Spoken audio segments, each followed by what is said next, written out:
Those who frame loyal ministers are not necessarily traitors. When reading the Great Kangxi Emperor, the word that struck me most are regret. Regret permeates every corner. Today, I share a heartbreaking tale from this book. This is a story of regret. It unfolded in the mid-17th century during the reign of Emperor Kangxi of China's Qin dynasty, a time when England was just entering its first industrial revolution. Emperor Kangxi prioritized taming the Yellow River. For the two preceding dynasties, the Yuan and Ming, had both met their demise primarily due to failures in controlling its waters. At the end of the Yuan dynasty, when the Red Turban Rebellion erupted, rebels buried a stone figure in the riverbed inscribed with, "The one-eyed stone man shall stir the Yellow River to revolt against the realm." Uprisings soon spread, paving the way for Zhu Yuanzhang to overthrow the Yuan. Learning from history, Kangxi devoted massive resources to Yellow River control. River management demanded specialized expertise, especially talented personnel. After meticulous selection, Kangxi appointed two capable officials, Jin Fu and Chen Huang.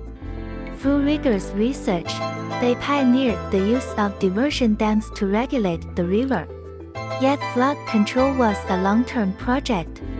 Short-term results were limited, and breaches still occurred during heavy floods before the system's completion.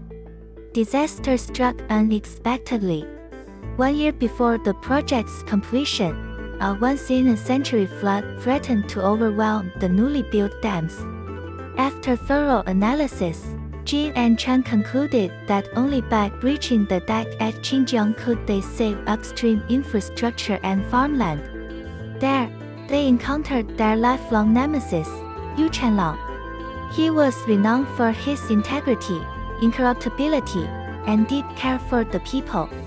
The common folk cherished him profoundly. Yu had long opposed Jin's methods, repeatedly petitioning Kangxi to impeach him for overspending, inefficiency, abandoning traditional flood control techniques, and wasting resources on diversion dams. Fortunately, Kangxi remained clear-headed. He knew river management was thankless work. Critics shouted easily from the sidelines, but none could do better. Thus, the emperor consistently supported Jin. Predictably, Yu vehemently opposed the Xinjiang Bridge plan. With no planes or telephones, Kangxi in distant Beijing couldn't intervene. Though Jin explained that flooding Xinjiang would save upstream dams and lives and promised to evacuate locals with fair compensation, Yu remained unmoved. He declared, "Even if we behead you, Chen Huang, and myself, our heads could never repay the sin of flooding the people by breaching the dike.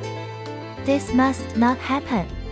As a respected local official, Yu commanded public trust. When he forbade the breach, residents refused evacuation. Time was running out. With waters rising and upstream collapse imminent, Jin invoked the emperor's authority.